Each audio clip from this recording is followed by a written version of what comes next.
Ladies and gentlemen, I am working on doing a course with Dr. Kip Davis right now, Dead Sea Scroll scholar, Hebrew Bible scholar, and we're working through the ancient Israelite religion, the real ancient Israelite religion. And in this course that he's about, well, the lecture he's about to do is actually about the comparison philosophically to the life of Pi, what actually happened versus what we want to happen, or what the story's trying to say happened isn't really what happened, but he's going to be diving into this, and it's going to be a heck of a course you're not going to want to miss. This week, we're recording that. Derek Bennett is here. He's brewing a stew you're going to want to sell your birthright for in response to Dr. David Falk, who not only did a blunder in his response to Atheologica, and of course, his audience thought, great job. I can't believe it. You did so good against Atheologica, Derek Bennett. Derek Bennett not only has Egyptologist in his, I guess you'd say, in his response ammunition towards Dr. Falk's position and what he said in the video, but he's going to do that here on MythVision, and his channel will have a lot coming up as well with Atheologica, so make sure you subscribe. Also, Dr. Falk really made a huge, ridiculous, misogynistic response to a super chat on his own channel about Francesca Stavrakopoulos.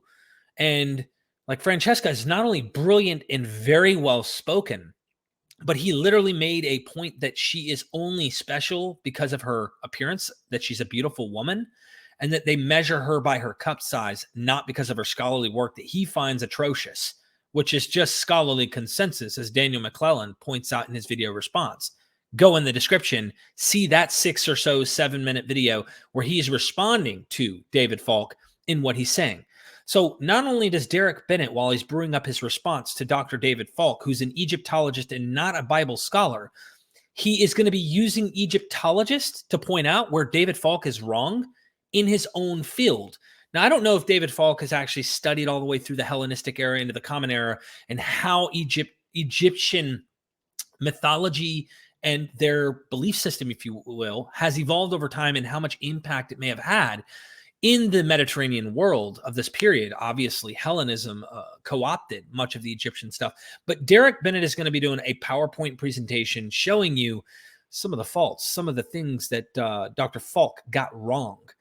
Other than his misogynistic rant, I think it's important that we pick apart some of the stuff, especially since the internet world has so many non-academics, such as myself, such as Derek Bennett. We're not academics, but we rely on scholarship to dive deep into these things. And when someone has a PhD, as Daniel McClellan points out in his video, and goes around waving it to a crowd of Christians who want their world to be true, their worldview, they want this stuff to be the truth, and David himself believes it's true, man, they'll believe anything that he says.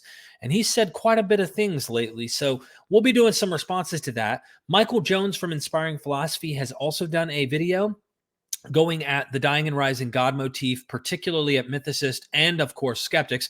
I'm not a mythicist, and I don't think mythicism makes the most sense. I am a historicist. I've said this before.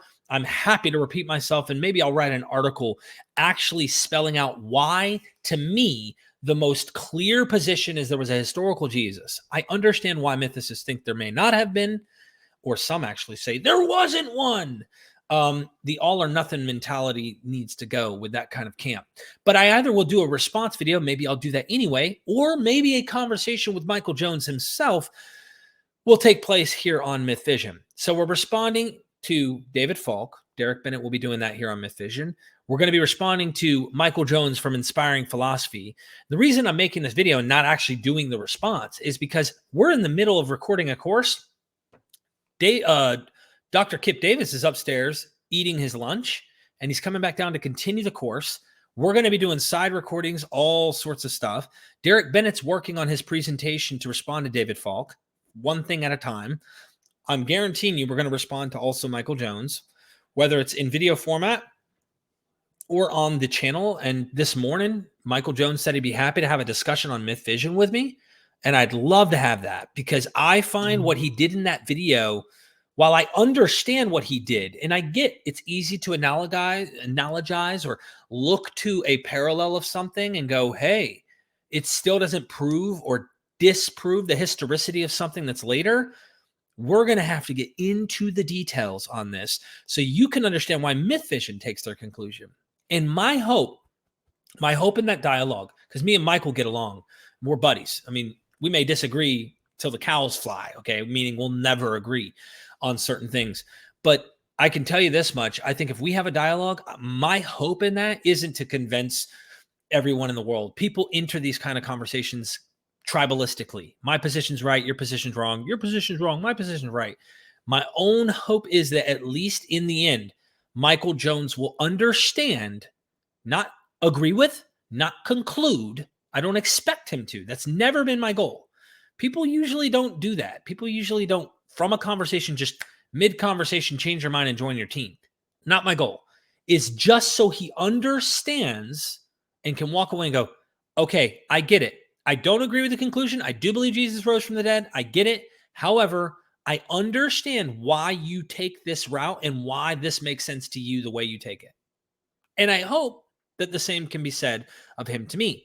And while I want to understand him better, as I hope he does me, we can walk away and show how professional and friendly one can be in disagreements when you have conversations. That's what I love to have. People call those debates sometimes. And if that's a debate, that's the kind of debates I like. It's more of a discussion. It's more of a, let's talk about this. I'm not interested in the, you're wrong and here's why, slamming fist on the table. So that may happen. Fingers crossed we can make something like that happen once Dr. Kip is gone and I can get my head wrapped around that episode that Michael Jones did. David Falk, Michael Jones. Oh, Ruslan KD. He's some Christian apologist guy who pretty much is in the same vein of like, what do you meme? And guys like that who are looking for like celebrity, like, what do people want? I want hype content that gets a lot of attention kind of stuff to get a lot of views, that kind of person. He misunderstood me so much in my video with Brady Goodwin, who literally was Fanatic, right? The hip hop group.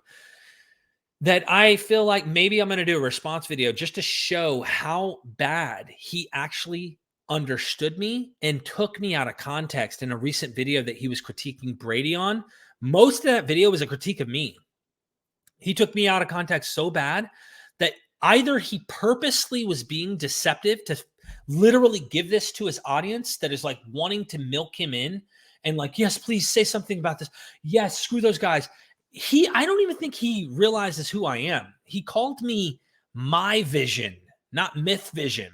He didn't even get the name of my channel right, and then misrepresented me multiple times in the interview that I did with Brady. And then going even further, right? He doesn't even know we're an educational academic channel. He thinks we're just a deconversion channel. Like they just get testimonies of people who deconvert and it's like toxic and all that. Dude, he has no clue the kind of scholarship in the material that we do here at MythVision. And so I honestly wonder if that's why most people never respond within the Christian circles typically. At least Michael Jones from Inspiring Philosophy is engaging. And that's why I have always, even if I disagree with him and you don't like him, I don't care if you don't like him. There's people who watch him who don't like me. Got it. It's not my goal to make everybody like me. It's not his goal to make everyone like him. But at least if I'm giving the benefit where I think it needs to be, the credit due, he's at least engaging and making the conversation continue. Whereas I just get ignored by Mike Winger. I mean, I've emailed him. No, I won't. I'm not joining. I'm not coming on. I'm not going to talk to you. I don't get those kind of conversations from people who are bigger. And it's like not many people will do that. You might see some people. Who is the Christian apologist? Michael Brown, right? He'll respond. He'll have a conversation, but it's so psychologically manipulative in terms of emotions, the way he did that to Dr. Josh that one time. And I'm more interested in a dialogue that's actually just intellectual and not so much an emotional. Now, in your heart of hearts, you've done wrong, right? Right. And so it's like, come on. So sorry, this is a very bright video, just doing a quick response to let you know, be on the lookout. We have some stuff in the works. You're not going to want to miss out. Go see Daniel McClellan's response to Dr. Falk, and we'll be doing a popcorn review of a popcorn review. And I hope you don't miss out. Subscribe, check out Atheologica, check out Dr. Kip Davis YouTube channels and Daniel McClellan, all in the descriptions. Thank you.